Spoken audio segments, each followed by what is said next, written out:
꺼도 필요한데.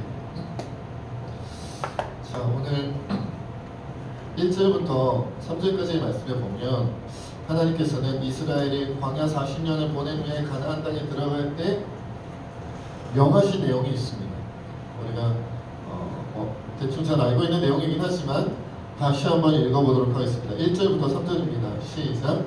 내 하나님 여호와께서 너를 인도하사 내가 나서 차지할 땅으로 들이시고 내 앞에서 여러 민족, 헷 족속과 기르다스 족속과 아모리 족속과 가나안 족속과 브리스 족속과 히위 족속과 여부스 족속 곧 너보다 많고 힘이 센 일곱 족속을 쫓아내실 때에 내 하나님 여호와께서 그들을 내게 넘겨 내게 치게 하시리니 그때 너는 그들을 진멸할 것이라.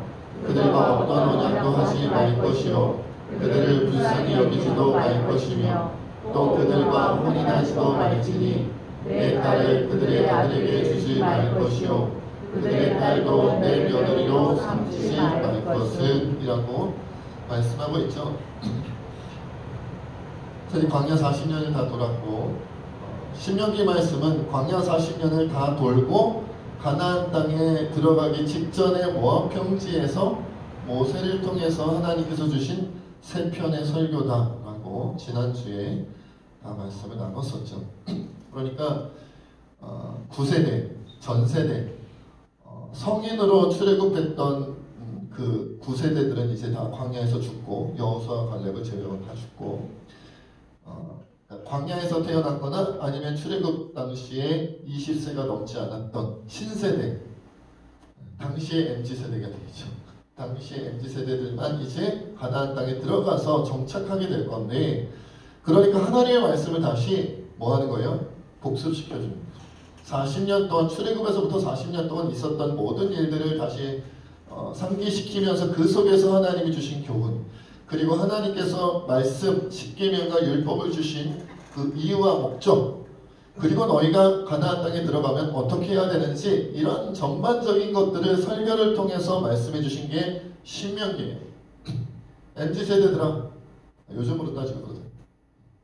우리 때는 X세대 이러시는 세대가 계속 변하고 있는데 최신 세대는 뭔지 모르겠습니다만은, 그러니까 다음 세대들한테 전하는 설교 말씀이다. 다음 세대들한테 그 내용이 뭐냐? 가서 다 진멸해라. 이거 첫 번째 명령이었어요. 제일 먼저 주신 것이 뭐냐면 가나안 땅에 들어가면 7족속이 있을 건데 그들을 다 진멸해라, 다 멸망시켜라. 이것이 하나님의 명령이었다는 거예요. 알고 계시겠습니다만 당시 이스라엘 백성들은 출애굽할 때부터 그리고 광야 40년까지 학자들이 보기에 청동기 문화 정도의 그런 문화 배경을 가지고 있었다고 해요. 그런데 가나안 족속들은 무슨 문화에 접어들었어요? 철기 문화에 접어들었다. 철병거를 가지고 있고, 그러니까 완전히 수준차가 나는 거죠. 이쪽은 활 쏘고 있는데 저쪽은 총 쏘고 있는 느낌. 그죠? 가나안 백성들은 총 쏘고 있는데 이스라엘 백성들은 만약에 그쵸? 돌멩이 집어던지고 막 이러면 이길 수가 있겠어요? 이길 수가 없죠.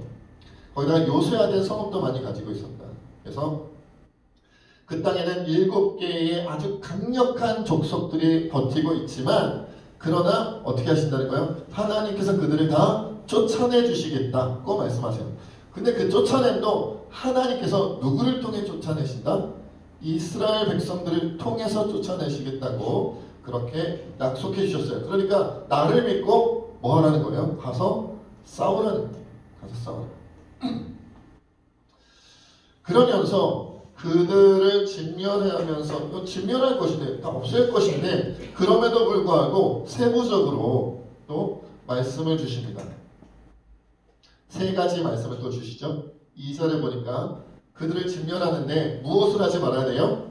그들과 어떤 언약도 하지 말아야 되고, 첫 번째 언약도 하지 말고, 두 번째 뭘 해야 돼요? 불쌍히 여기지도 말고, 세 번째 뭘 하지 말아야 돼요? 혼인하지도 말아요. 결혼하지 말아요. 너의 딸을 그들의 아들에게 주지 말 것이요 그들의 딸도 내 며느리로 삼지 말아라. 이 3가지 중에 구체적으로 우리가 느껴지는 건 뭐예요? 결혼하지 말라는 거죠. 새신랑 새신마보다 결혼이 시원하다는 말씀을 전하기가 좀 그렇습니다. 약속도 하지 말고 불쌍히 여기지도 말고 결혼하지 마라고 했어요. 왜 그러셨을까? 우리 하나님은 사랑의 하나님이시잖아요.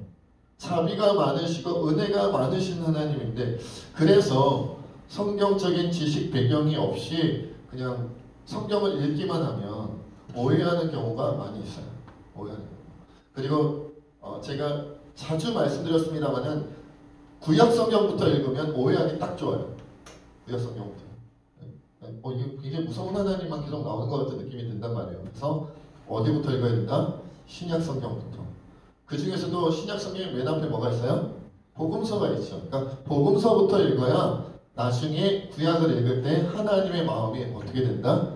이해가 더 잘 된다는 거, 오해하지 않을 수 있다는 거예요. 그렇다면 왜 하나님께서는 가나안 족속들을 다 진멸하고 그들과는 언약도 하지 말고 불쌍히 여기지도 말고 혼인하지도 말라고 했냐? 그 내용이 4절 5절에 나옵니다. 4절 5절 말씀 함께 읽습니다. 시작.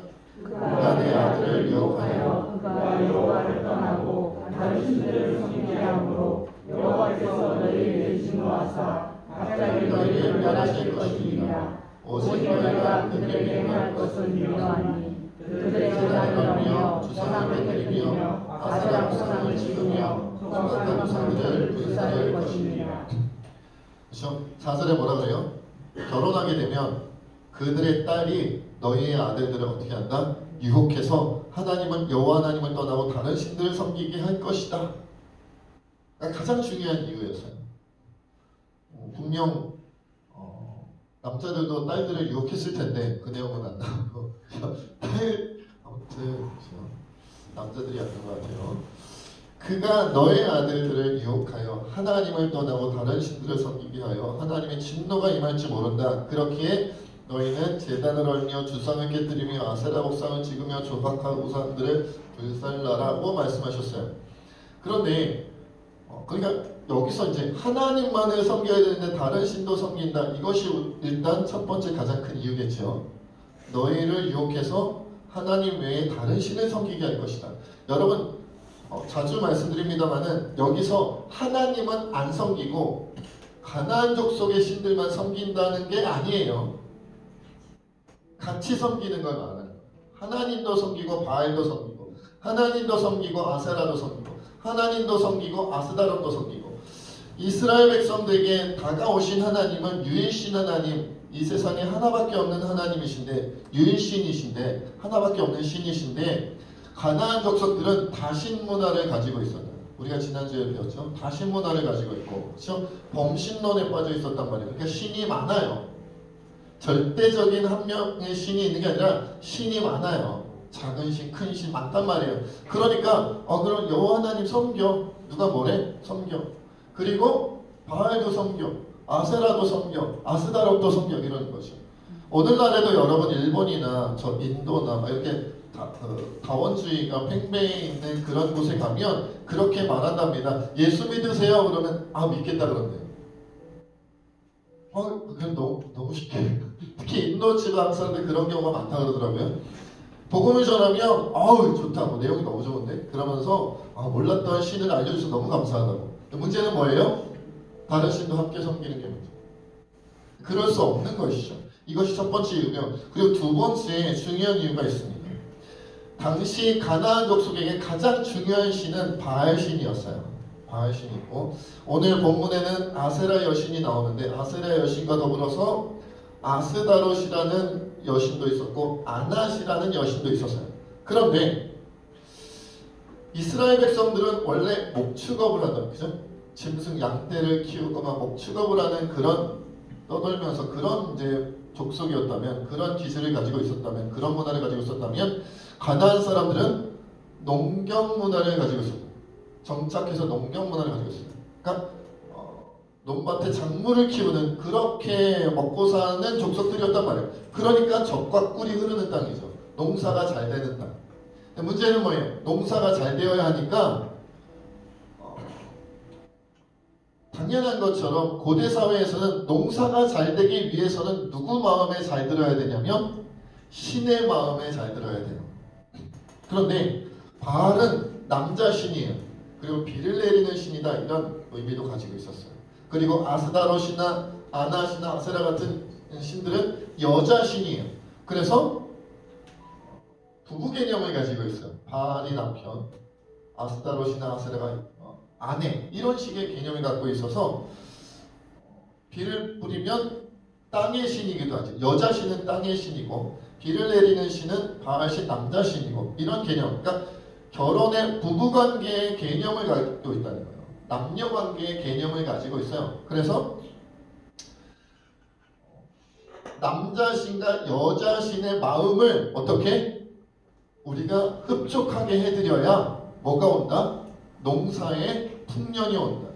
풍작이 온다는 거예요. 그래서 그들의 그 제사 지내는 그 신들에게 제사 지내는 방법이 무엇이냐면, 신전에서, 그 신이 있는 바알 신전이라든지 그 신전에서 신성한 매음이 자행되었다.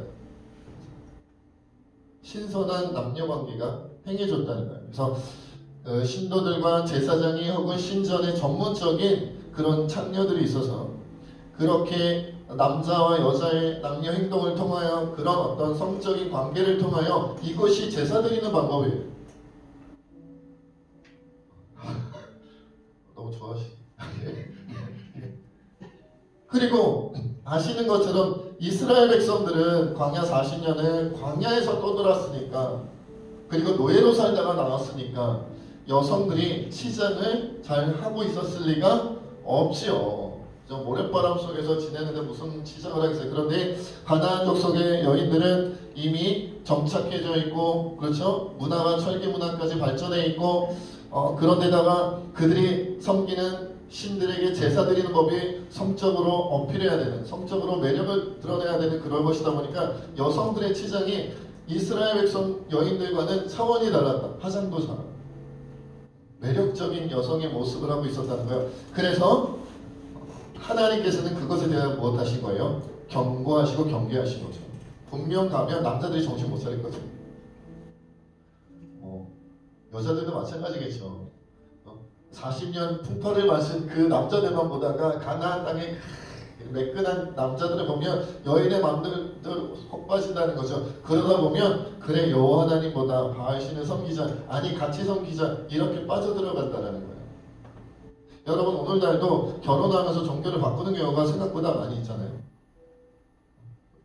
당시에도 그런 게 있었다는 거죠. 그래 광야 40년 출애굽 때는 우리가 목축업의 신, 산의 신 여호와 하나님을 섬겼지만, 신의 산의 신, 호렙산의 신 여호와 하나님을 섬겼지만, 여기는 농경 문화니까 땅에, 이 가나안 땅이니까 이 땅의 신인 바알을 섬기자, 아세라를 섬기자, 그래 기왕이면 같이 섬기자, 이런 식으로 가면서 성적으로 타락하고 도덕적으로 타락하는 문화가 거기서부터 생겨난다는 거죠. 그래서 하나님께서 못하게 하신 것이고 그들을 진명케 하신 거예요. 여러분, 우리는 유혹이 강한 것 같지만, 신앙으로 똘똘 뭉치면 이길 수 있을 것 같지만 그렇지 않다는 것, 우리가 얼마나 연약한지를 알고 있어야 돼요. 그래서 하나님께서 주신 마음과 그 신앙을 지키기 위해 기도하며 노력하지 않으면 오늘날 우리도 쉽게 넘어갈 수 있다는 것을 좀 알아야 될 것 같아요. 자, 그렇다면 오늘 정말 중요한 건 뭐냐면, 그러면 하나님께서 이스라엘 민족을 자기 백성으로 선택하신 이유가 그들이 강하고 그들이 도덕적이고 윤리적이고 뛰어난 민족이어서 그랬겠죠? 그러니까 오늘 중요한 건 뭐예요? 하나님께서 이스라엘 백성을 자기 백성으로 삼으신 이유를 찾아내는 거예요. 오늘 두 가지로 살펴볼 건데요. 첫째, 그 내용이 6절, 7절 말씀, 오늘 6절, 7절 말씀이 나옵니다. 함께 읽습니다. 시작! 나는 여호와 내 하나님의 성민이라. 내 하나님 여호와께서 세상 만민 중에서 너를 자기 기업의 백성으로 택하셨나니, 여호와께서 너희를 기뻐하시고 너희를 택하심은 너희가 다른 민족보다 수요가 많기 때문이 아니니라. 너희는 오히려 모든 민족 중에 가장 적으니라. 의외의 대답입니다. 하나님 왜 이스라엘을 택하셨어요? 그 첫 번째 이유가 뭐예요? 너희가 제일 작고 제일 약했기 때문이요 라고 말씀하시는 거예요. 이스라엘 백성들은 여러분 당시 주변에서 하나님 보시기에 가장 연약하고 부족하고 조금 더 이렇게 적나라하게 약간 미개하고 그런 족속이었다는 거예요. 고린도전서 1장 27절로 29절에 보면 이런 말씀이죠. 그러나 하나님께서 세상에 미련한 것들을 택하사 지혜 있는 자들을 부끄럽게 하려 하시고 세상에 약한 것들을 택하사 강한 것들을 부끄럽게 하려 하시며 하나님께서 세상에 천한 것들과 멸시받는 것들과 없는 것들을 택하사 있는 것들을 폐하려 하시나니 이는 아무 육체도 하나님 앞에서 자랑하지 못하게 하려 하셨다라고 말씀하고 있어요. 그러니까 하나님은 미련한 자, 약한 자, 그리고 천한 자, 멸시받는 자, 가진 것이 없는 자들을 어떻게 하셨다? 택하셨다는 거예요. 택하셨다. 그래서 택하셨다는 거예요. 고린도후서 12장 9절로 10절에 보면 사도 바울이 이렇게 고백합니다. 나에게 이르시기를 내 은혜가 내게 족하도다. 이는 하나님의 능력이 약한 데서 자신의 인간의 능력이 약한 데서 온전하여 짐이라 하신지라. 그러므로 도리어 크게 기뻐함으로 인간인 나의 여러 약한 것들에 대하여 자랑하리니 이는 그리스도의 능력이 내게 머물게 하려 함이라. 그러므로 내가 그리스도를 위하여 약한 것들과 능력과 궁핍과 박해와 곤고를 기뻐하노니 이는 내가 약한 그때의 강함이라. 여러분, 자기가 강한 사람은 자기 힘으로 싸우잖아요.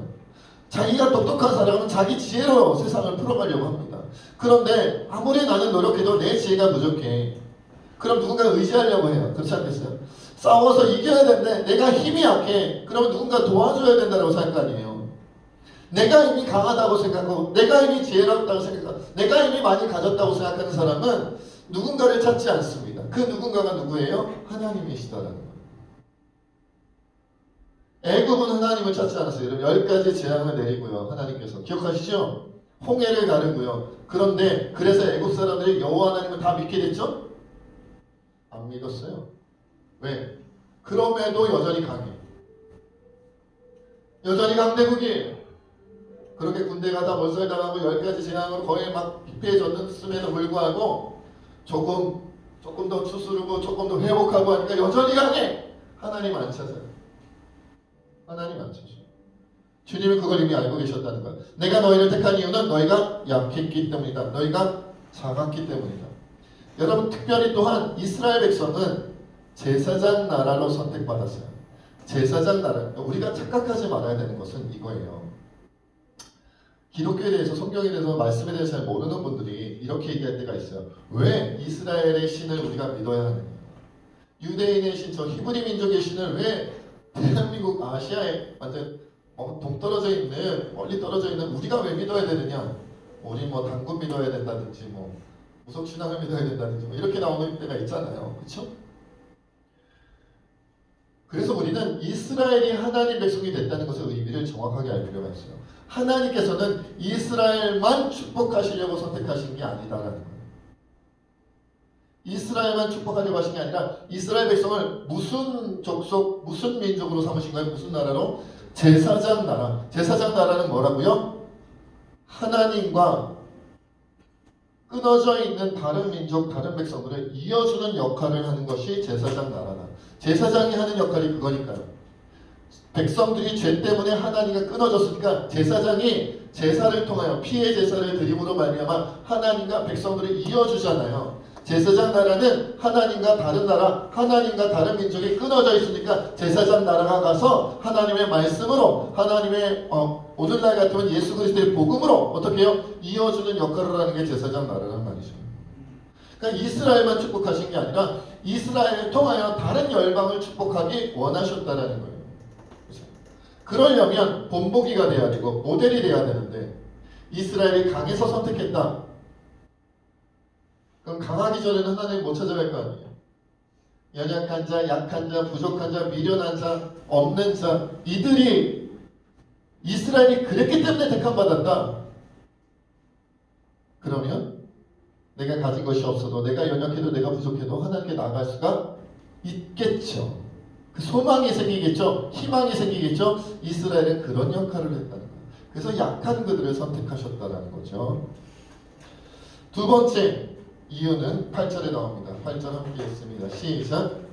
여호와께서 다만 너희를 사랑하심으로 말미암아 또 너희의 조상들에게 당신 맹세를 지키라 하심으로 말미암아 자기의 권능의 손으로 너희를 인도하여 계시되 너희를 그 종 되어서 집에서 여호와 바로의 손에서 속량하려 하나니 여호와께서 무엇 하셨다고요? 너희를 뭐 하셨다? 사랑하셨다. 사랑하셔서 선택하셨다는 게 두 번째 이유예요. 하나님께서는 이스라엘을 사랑하셨어요.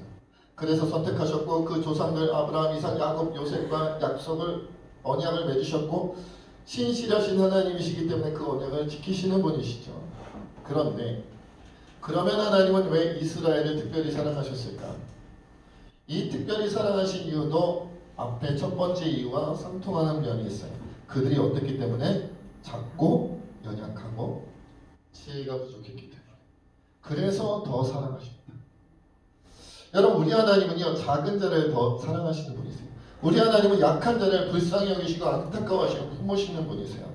이사야 58장 6절로 7절에 보면 이런 말씀이 있죠. 내가 기뻐하는 금식은 흉악의 결박을 풀어주며 멍에의 줄을 끌어주며 압제당하는 자를 자유하게 하며 모든 멍에를 꺾는 것이 아니겠느냐. 또 줄인 자에게 너의 양식을 나누어주며 유리하는 빈민을 집에 들이며 헐벗은 자를 보면 입히며 또 내 권력을 피하여 스스로 숨지 아니하는 것이 아니겠느냐. 배고픈 자에게는 먹이고 방황하고 집이 없어 떠도는 사람은 어떻게 해요? 집에 들여서 재우고 헐벗은 자를 보면 옷을 입혀주고 이것이 하나님이 기뻐하시는 금식이라는 거예요. 금식 기도로 막 11식, 21식, 31식, 40일씩 금식 기도하는 것만큼 아니 그것보다 더 중요한 게 뭐다? 먹이고 입히고 재우고 채워주는 것. 그것이 진짜 중요하다는 거예요. 내가 기뻐하는 금식은 그런 것이다라고 말씀하신 이유는 뭐예요? 금식 기도의 제목이 그거여야 한다는 거예요. 금식 기도의 제목이 우리 아들 딸 대학 합격되게 하옵소서 막 10일 금식 기도하고 수능 기도회 전국이 열풍입니다. 전국이 열풍. 수능 기도 1년 동안 합니다. 평생 새벽 기도 안 하셨던 분들이 자기 자녀가 수능 때가 되면 1년 동안 새벽 기도를 합니다. 300주 주시고요. 합니다. 취직할 때 금식 기도합니다. 뭐 특별 기도합니다. 뭐 철야 기도합니다. 난리가 났어요. 결혼 전에 애 낳기 전에 출산 전에 아무튼 무슨 특별한 날만 있으면 뭘 하려고 그래. 금식을 하려든지 철야를 한다든지 뭐 작정 기도를 한다든지 그 작정 기도만으로 조금 약할 것 같으면은 뭘 해요? 약간 하나님께 이제 약간 이것도 드리면서 돈도 좀 드리면서 작정 기도와 더불어 작정 헌금까지 하면 효험이 더 있다. 그러면 더 대학에 들어갈 확률이 높아져. 그죠? 여러분 그러니까 여러분 자녀들 좋은 대학에 보내고 싶으시면 일단 작정 기도와 더불어 작정 헌금을 하세요. 액수가 크면 클수록 효험은 커집니다. 아시죠? 그 정도 상식이잖아요. 그죠? 비기독교적인 상식이죠. 비성경적인 상식, 비신앙적인 상식입니다. 그런 법은 하나님께는 없어요.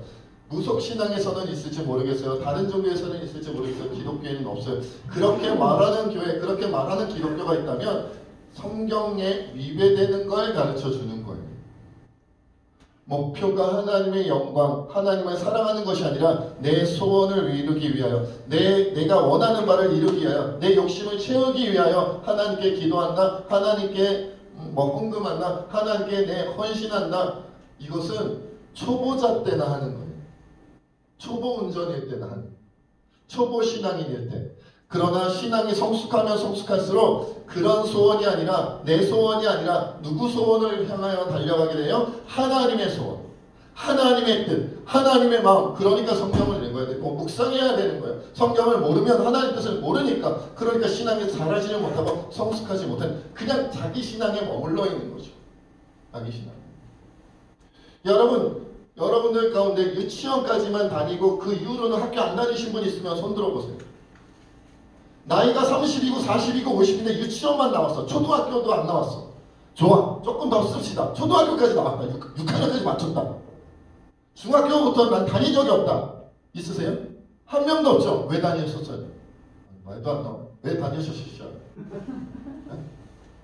이 세상에 살아가려면, 이 세상에서 적응하며 살아가려면, 한 사람의 어른으로, 사회인으로 살아가려면 무슨 교육이 필요해요? 초등교육이 필요했으니까 초등학교 나왔고, 중등교육이 필요했으니까 중학교를 나왔고, 고등교육이 필요해서 고등학교를 나왔고, 그런데도 더 그냥 세상에서 좀 잘해보려고 대학교 나왔고, 심지어 어떤 사람은 대학원 나왔고, 어떤 사람은 박사했고, 막 전문 교육 받았고, 자기 진로를 향해 배우고 난리 났잖아요. 그죠? 그러나 여러분, 이 땅에서가 끝이 아니라 이 땅에서뿐만 아니라 영원한 생명을 우리가 살아가는 데 필요한 지식과 지혜는 성경에 있는데, 성경의 초등교육을 마치고 성경의 중등교육을 마치고 성경의 고등교육을 마친 사람은 사실 거의 없어요. 혹시 신명기가 어떤 책인지 설교를 듣기 전에 아셨나요? 다음은 여호수아인데, 여호수아는 어떤 책인가요? 사사기는. 그러니까 우리는 유치원 정도, 초등학교 정도의 신앙 지식과 지혜를 가지고 죽을 때까지 사니까 엉뚱하게 사는 경우가 많다는 거예요. 마태복음 25장 37절로 40절에 보면 예수님이 이런 말씀하십니다. 이에 의인들이 대답하여 이르되 주여 우리가 어느 때에, 그러니까 예수님 말씀하신 거죠. 내가 줄일 때 너희가 먹을 것을 줬고, 내가 목마를 때 너희가 마실 것을 줬고, 내가 나그네 되었을 때 너희가 영접해 줬고, 내가 헐벗었을 때 너희가 옷 입혀 줬다. 예수님을 대접했다는 거예요. 의인들이. 그래서 의인들이 물어보는 거죠. 우리는 예수님 만난 적이 없는데. 그냥 예수님과 이런 대화를 하는 겁니다. 이에 의인들이 대답하여 이르되 주 예수여 우리가 언제 주께서 줄이신 것을 보고 음식을 대접하였으며 목마르신 것을 보고 마시게 하였나이까? 어느 때에 나그네 되신 것을 보고 영접하였으며 헐벗으신 것을 보고 옷 입혔나이까? 기억이 안 납니다. 그 말은 없는데 제가 첨가했어요. 어느 때에 병드신 것이나 옥에 갇히신 것을 보고 가서 배웠나이까 하리니, 임금이, 예수님이죠, 임금이 대답하여 이르시되 내가 진실로 너희에게 이르노니 너희가 여기 내 형제 중에 지극히 작은 자 하나에게 한 것이 곧 내게 한 것이니라. 여러분, 예수님께 하는 것, 하나님께 하는 것은 다른 사람들한테 하는 게 아니라 누구에게 하는 거예요? 작은 자, 약한 자, 없는 자. 결정적인 것은 뭐예요? 내게 되갚을 수 없는 자에게 하는 거예요. 교인들끼리 주고받는 건 나쁜 건 아니에요. 근데 크게 칭찬은 못 받습니다. 왜냐면 우리끼리는 밥 서로 사줄 수 있잖아요. 예를 들어서 우리 문장로님이 주장로님 밥 사주시면 주장로님 문장로님 밥 사주시면 그럴 수 있죠. 얼마까지 가능하세요? 식사가. 네, 저만은 좀 다르겠습니다만, 누가 저를 사주시면 저도 사드릴 수 있어요. 있죠. 주님은 뭐라고 말씀하시냐면 너에게 되갚을 수 없는 사람에게 사주는 것, 너에게 되갚을 수 없는 사람을 입히는 것, 너에게 되갚을 수 있는 능력마저도 없는 그 작은 자, 연약한 자를 챙겨주는 것이 곧 나 예수에게 하는 것이다 라고 말씀하셨어요. 이걸 알아야 실천하고 순종을 하죠. 모르면 어떻게 하겠어요? 그냥 남을 대접하면 좋은 건가 봐서 억만장자한테 밥 사주고 백만장자한테 옷 입혀주고, 그럼 말씀을 모르니까 그럴 수밖에 없지죠. 그러나 말씀을 알면 그러지 않을 수 있답니다. 그리고 잊어버려야 돼요. 생색내면 안 돼요. 내가 옷을 입혀줬으니까 좋은 소리 한번 들어야지, 그렇죠? 내가 먹여줬으니까 칭찬 한번 들어야지, 그렇죠? 내가 뭔가 이렇게 대접했으니까 나한테 이렇게 뭔가 이렇게 인사해야겠죠? 아니요. 그래서 여러분, 제일 좋은 대접은요, 제일 좋은 헌신은요, 그 사람이 나에게 받았다는 것도 모르게 하는 게 제일 좋아요. 내가 출처라는 걸 모르는 게 제일 좋아요. 그래야 예수님이 온전히 받으세요. 그래야 우리가 교만하지 않을 수 있어요. 그래.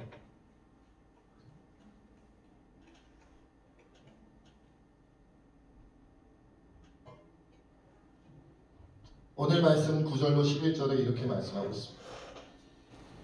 그런즉 우리 함께 읽어볼까요? 9절부터 11절입니다. 시작. 그런즉 너는 알라 오직 내 하나님 여호와는 하나님이시요 신실하신 하나님이시라. 그를 사랑하고 그의 계명을 지키는 자에게는 천대까지 그의 언약을 이행하시며 인애를 베푸시되 그를 미워하는 자에게는 당장에 보응하여 멸하시나니 여호와는 자기를 미워하는 자에게 지체하지 아니하시고 당장에 그에게 모험하시느니라. 그런즉 너는 오늘 내가 네게 명하는 명령과 규례와 법도를 지켜야 할지니라. 여기서 오늘 말씀을 적용하여 다시 읽어보면 이런 것과 같은 거예요. 하나님을 사랑하고 하나님의 계명을 지키는 자에게 천대까지 그의 언약을 이행하고 인애를 베푸시는데, 그러려면 작은 자를 사랑하고 작은 자를 지켜주고 그들과 함께하여야 하나님의 은혜를 받는다는 거예요. 그런데 하나님을 미워하는 자는 당장에 보응하여 멸하신다고 했는데, 이것은 어디까지 우리가 적용할 수 있냐면, 하나님을 미워하는 자는 어떤 자냐? 물론 하나님 자체를, 예수님 자체를 미워할 수도 있지만 작은 자기 때문에 없이 여기고 약한 자기 때문에 무시하고 연약한 자고 부족한 자고 지혜롭지 못한 자이기 때문에 외면한다면 그게 하나님 미워하는 거다. 나이지리아에 노예시장이 있었다고 합니다. 한 소년이 담뱃잎 한 부대와 이렇게 교환돼가지고 노예로 팔렸어요. 나이지리아에서 한 흑인 소년이. 소년의 가족들 모두가 노예로 팔려서 세계 곳곳으로 뿔뿔이 흩어졌습니다. 이 소년은 미국으로 가는 불법이 중요합니다. 불법 노예선이 태워져서 가고 있었는데, 태평양으로 진입하던 그 노예선이 그만 영국 군함의 검문을 받게 되었어요. 불법 노예선이 갔기 때문에 걸리면 안 되는데, 이 영국 군인들이 딱 보니까 불법 노예선 같은 거예요. 그래서 납포했습니다. 그리고는 검사를 하는데 영국 해군에 속해 있었던 군정 목사님이 한 분 계셨어요. 그곳에. 그래서 모여있는 그 흑인 노예를 이렇게 쭉 둘러보는데, 그 중에 수백 명의 흑인 노예들 틈에서 유난히 까만 피부를 가지고 작은 체구를 가지고 공포에 질려있는, 심하게 떨고 있는 노예 작은 소년 한 명을 발견했습니다. 그리고는 그 마음속에, 그 목사님 마음에 그 소년에 대한 연민과 사랑이 막 피어올랐다는 거예요. 그리고 이렇게 결심했습니다. 저 소년을 내 양자로 삼아야겠다. 내 노예로 삼는 게 아니라 내 양자로, 내 아들로 삼아야겠다. 저 소년의 마음에 예수 그리스도가 찾아오시면 어떻게 변할지가 기대된다. 이런 마음으로 양자로 삼으셨다고 합니다. 그래서 자기 집으로 데려가셨고 양자로 입적하고 교육하기 시작하셨어요. 그리고부터 30년의 세월이 흘렀습니다. 30년 후에 나이지리아 최초로 감리교 감독 취임 예배가 열렸고요. 나이지리아 위대한 성경학자이며 민족의 지도자로 추앙받는 사무엘 크로우도 목사님이 최초의 감리교 감독, 나이지리아 최초 감독으로 세워졌는데, 그가 바로 30년 전 노예선에서 군정 목사의 선택을 받았던 그 노예 소년이었다. 이것이 하나님의 역사다. 이 세상 지혜로는 나에게 갚을 수 있는 사람, 아니 내가 100원을 주면 내게 1000원의 이득을 줄 수 있는 사람에게 대접하는 것이 이 세상 지혜입니다. 그래야 성공합니다. 그러나 하나님께서 원하시는 것은 100원 주면 안 돌아와, 1000원 주면 안 돌아와, 심지어 내가 줬다는 사실도 알지 않았어. 그래서 몰라. 그래야